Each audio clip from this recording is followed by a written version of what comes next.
Monday morning. Exactly. Hey, school's almost out. Summer is nearly here, so it can be so easy to fall into that habit of just getting glued to your screen when you're indoors instead of enjoying the sun outside. Yeah, I mean, you know, it's easy. So to maximize memory making with your kids, Tracy Foster from Screen Sanity joins us with some tips on how to minimize screen time while still having a fun and exciting summer.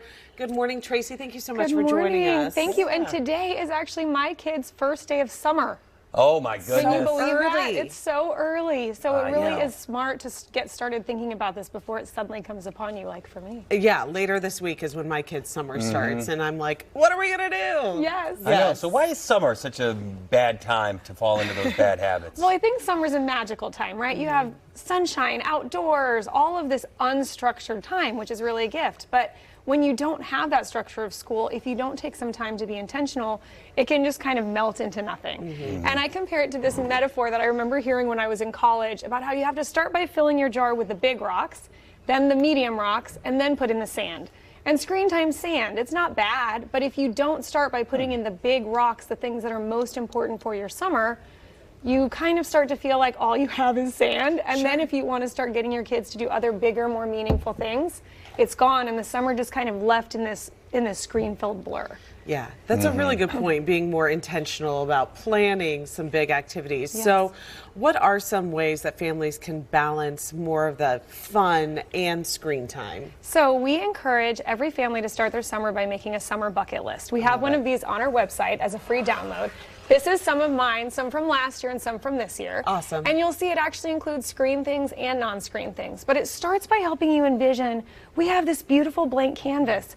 What might we want to do? What trips might we take? What books do we want to read? What things do we want to create?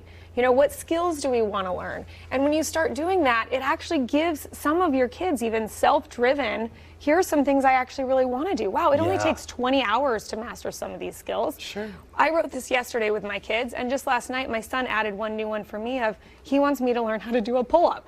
Oh my God. And I'm like, okay, he wants to learn to do as many pull-ups as he can do. And then suddenly that transferred into how many can you do? And the answer was 0. Sure. Right, that's hard. But it's fun because it can help your whole family start to kind of cheer around some of these things. Our dog even got something added to this list because she needs to work on building the skill of coming. So it says come for Peaches on one of those. But this is on our website, and it's a great way to start to define what are the things that we most want to have our summer defined by, that we really think we'll remember, and that will be mobilizing, and then other things to fill in. You know, because what I always say, my kids love routines.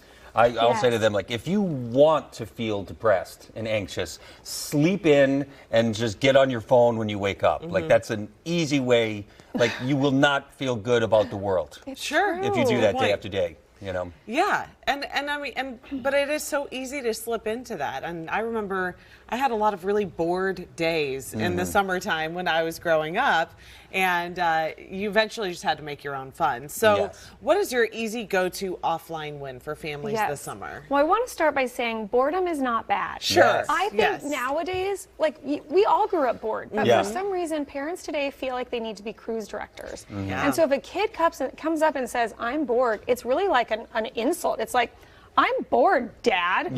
What are you going to do about it? Because I'm basically saying you're not doing enough for me. And so one of the first things is to say, boredom is the gateway to so much creativity.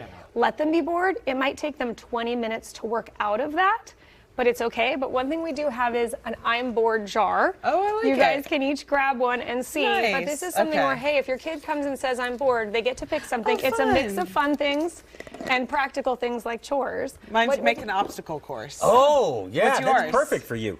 Make a scavenger hunt. Ooh, fun. That'd be fun. So they might not feel as excited. You guys were wonderful audience members for that. But it's like, okay, hey, and then they have to find a way to work through, I can do this. And once they're in the task, they'll probably actually really enjoy it. Love it. Yeah, that's a big thing. I'm telling my kids, I'm like, just give it a try. And I think you're going to have fun. Yes. If you just stop complaining about it. It usually takes, I can't remember if I said this yet, but it takes about 20 minutes typically for a kid to work through that, like, fear and trembling of I'm bored, to find something on the other side that they really love. Awesome. Screensanity.org. Great ideas for everybody. So many motivating things for families to do that go beyond the screens. Thank you. All right, Thank thanks, you, Tracy. guys. We'll be back.